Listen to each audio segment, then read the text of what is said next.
Confirm సూర్య మనకు తప్ప ఎవరికి కనిపించట్లేదు. ఇంతకుముందే గేట్ మీద కోతి పిల్లలు కూర్చోయిండ. వాడికి కనపడకపోవడం ఏంటి, నాకు కనపడడం ఏంటి? మనల్ని ఏదో చేయడానికే ఉన్నాడు. అన్నయ్య ఎక్కువ ఆలోచించద్దు, తిందాం రా. నాకు తినాలని లేదు, మీరు తినేసి పడుకోండి, నేను సోఫా మీద పడుకుంటా.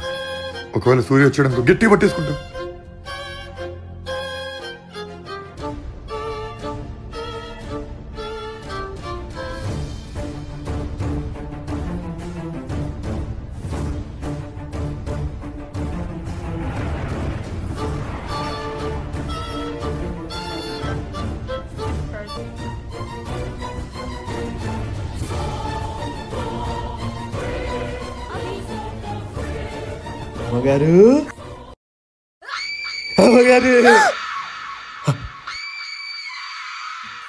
తెలుసుకోవాలనుకుంటే ఇక్కడ ఫుల్ వీడియో లింక్ ఉంది, అందరూ వెళ్ళి చూసేయండి.